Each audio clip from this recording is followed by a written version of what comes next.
Olá, mulheres de joelhos, tudo bem com vocês? Eu espero que sim. Eu quero te agradecer por estar conosco aqui. Hoje nós vamos começar o Mateus 25, caminhando bem pertinho do final, e é motivo de muita honra ter você aqui conosco. Muito obrigada por estar conosco, recebendo essas palavras diretamente do céu para as nossas vidas, amém? Antes da gente falar sobre Mateus 25, eu quero já te pedir para você curtir. É muito importante que você curta, compartilhe, siga, ative o sininho. Por que nós pedimos tudo isso? Porque nós cremos que esse trabalho que nós estamos fazendo é para impactar vidas, famílias. Nós queremos muitas famílias transformadas para o Senhor, pela palavra do Senhor. E quanto mais vocês assistem, clicam, enviam, curtem, compartilham, mais vocês nos ajudam a fazer com que o nosso canal cresça e alcance mais vidas. Amém? Então é muito importante, é por isso que a gente em todos os vídeos aqui pede para vocês. Mas vamos lá falar um pouquinho de Mateus 25? Vem comigo! Do versículo 1 ao versículo 13, nós estamos lendo aqui uma passagem onde Jesus está falando da parábola, como será a vinda dele, né? E ele está nos alertando para que nós estejamos prontas, prontas como igreja, prontas como noiva. A noiva do noivo, o noivo vem buscar. Ele está falando sobre a sua segunda vinda, né? E ele está dizendo que entre esse povo que se diz cristão, que proclama Cristo como seu Senhor e Salvador, ainda assim teremos dois povos. Não é dividido entre homem e mulher, não é dividido entre pobres e ricos, entre empresários e empregados. Não, não, não, não.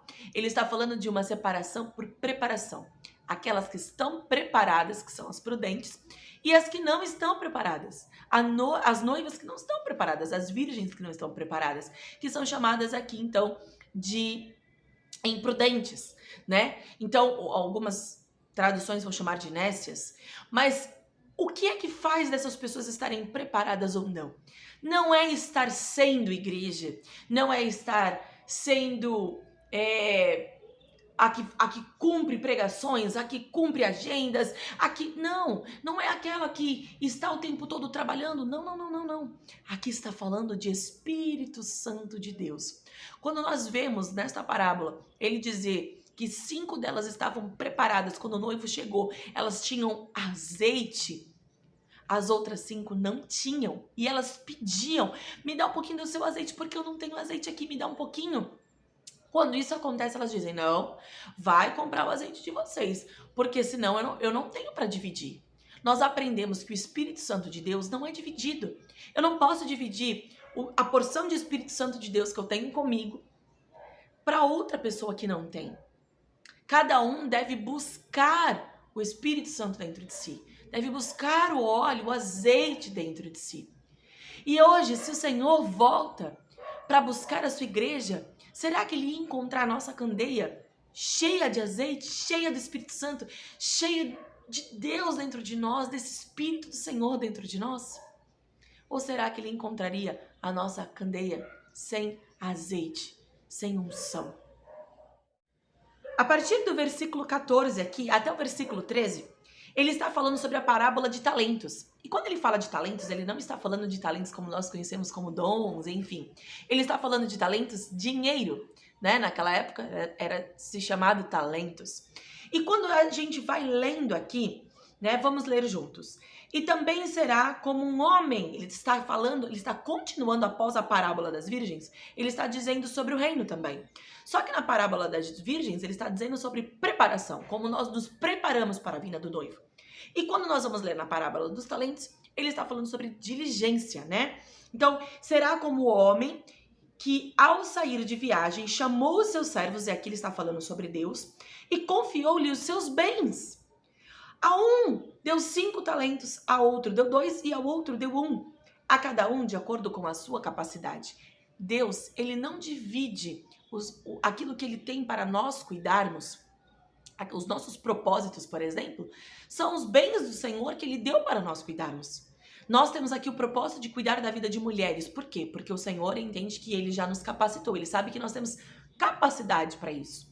Então, quando o Senhor ele nos dá algo para fazer, ele sabe qual é a nossa capacidade. Ele não nos dá nada mais do que aquilo que nós temos capacidade de cuidar com o nosso melhor. Ele não vai nos dar nada que nós vamos fazer de qualquer jeito. Se ele te deu algo para fazer, saiba que ele já colocou essa capacidade em ti para fazer. Amém? Então não para não, continua. Em seguida ele partiu de viagem. O que havia recebido 5 talentos, ele saiu imediatamente, aplicou-os e ganhou mais 5. Ele dobrou com essa aplicação que ele fez.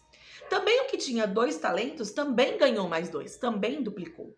Mas o que tinha recebido 1 talento só, saiu, cavou um buraco no chão e escondeu o dinheiro do seu senhor. E lá na frente a gente vai ver que ele teve medo. Ele fez isso porque ele teve medo. O que será que nós estamos fazendo com aquilo que o Senhor tem colocado na minha mão, na sua mão? Será que nós estamos fazendo o que é de melhor? Ou será que eu tenho tido medo de trabalhar com os bens que o Senhor tem colocado nas minhas mãos? E lá no final nós vamos ver, né, ele falando que aquele servo, quando ele volta e ele vê que aquele servo enterrou o talento, enterrou aquilo que o Senhor tinha falado para ele fazer, para cuidar, para multiplicar, ele pega aquele talento e diz: você não foi um bom servo, então eu vou dar para outra pessoa aquilo que eu te dei para fazer. Os propósitos do Senhor, eles vão ser cumpridos. Quer nós façamos ou não, nós não colocarmos em prática, o Senhor tira de nós e dá para um outro servo bom e fiel fazer. E o Senhor respondeu lá no 26, já ele diz assim, o Senhor respondeu: servo mau e negligente, você sabia que eu colho onde não plantei e junto onde não semeei? Então você devia ter confiado meu dinheiro aos banqueiros, para que, quando eu voltasse, o recebesse de volta com juros. Pelo menos isso, jurinhos pequenos do banco. Tirem o talento dele e entreguem-no ao que tem 10. Pois a quem tem, mais será dado, e terá em grande quantidade. Mas a quem não tem, até o que tem lhe será tirado. E lancem fora o servo inútil nas trevas, onde haverá choro e ranger de dentes. Nós precisamos ir até o final. Amém?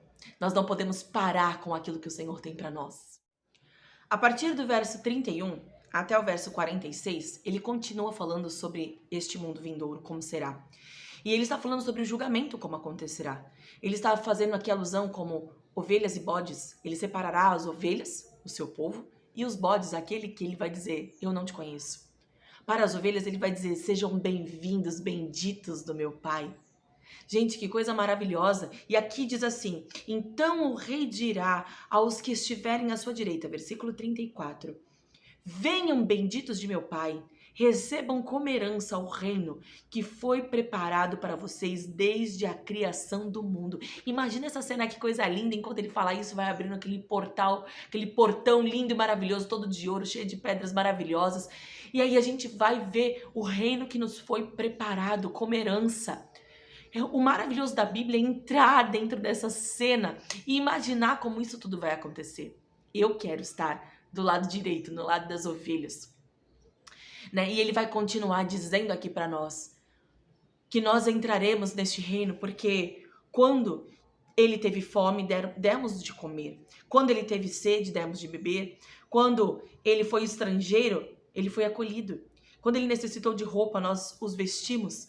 Quando ele esteve enfermo, cuidamos deles. E quando ele esteve preso, nós os visitamos. E aí eles dizem, mas quando é que nós te vimos com fome, com sede? Quando? E ele diz, aquele que faz aos pequeninos, faz a mim. E a mesma coisa ele vai dizer aos bodes. E eles vão dizer, ué, mas quando que nós te vimos com fome, com sede? Quando te vimos estrangeiro e não te socorremos? E eles vão dizer, porque vocês não fizeram. O Senhor vai dizer, vocês não fizeram ao pequenino, porque quando fazem a um pequenino, fazem a mim. O que é que nós temos feito como testemunho desse Cristo que está em nós? Eu estava essa semana assistindo um documentário do Billy Graham. Se você ainda não assistiu, se você não teve essa oportunidade, crie essa oportunidade e assista. Aquele homem, aonde ele precisava estar. Teve uma catástrofe, estavam precisando de comida, de alimento, aonde quer que fosse, ele dava um jeito de ir até lá. Um homem que conseguiu tocar o coração de tantas milhares de pessoas. quantas milhares de pessoas chegaram a Cristo através da vida deste homem.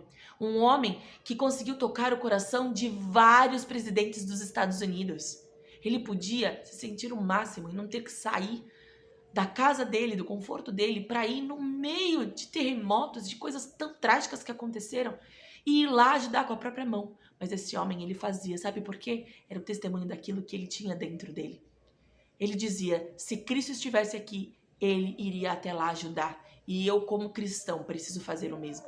O que é que nós temos feitos como cristãos para ajudar? Não é só com o olho na salvação, né? Não é só por isso, mas até porque a salvação ela vem por meio da graça, né? Fazer isso para os outros está falando muito mais a respeito daquilo que nós já temos em nós, a graça e a salvação. É como uma febre. A febre é um sintoma, ela não é a doença em si, né? Então, a doença, ela é uma amidalite ou qualquer outra inflamação, mas a febre é o sintoma de que há algo ali dentro. Então, as nossas atitudes, as nossas boas obras, é o sintoma de que há Espírito Santo, Cristo, Deus habitando em nós. E se hoje o Senhor nos chamasse, se hoje o Senhor voltasse, como Ele encontraria a nossa vida? Como bode, como ovelha? É uma palavra de reflexão que nos parece muito dura, mas o que nós plantamos hoje é o que vamos colher na eternidade. E que nós possamos plantar justamente aquilo que o Senhor espera de nós. Que nós possamos plantar o que Cristo plantou nesta terra quando Ele esteve aqui. Que nós possamos fazer, né, jus à palavra cristãos. Cristão não é ser evangélico, católico ou qualquer outra religião. Cristão significa ser pequenos cristos. Que eu e você possamos ser pequenos cristos nessa terra e nós possamos juntos nos encontrar lá quando Ele disser, sejam bem-vindos, benditos de meu Pai. Amém? Deus abençoe a sua vida e eu espero você fazendo parte comigo desse projeto tão maravilhoso que tem alcançado tantas vidas de tantas mulheres através do link aqui na descrição.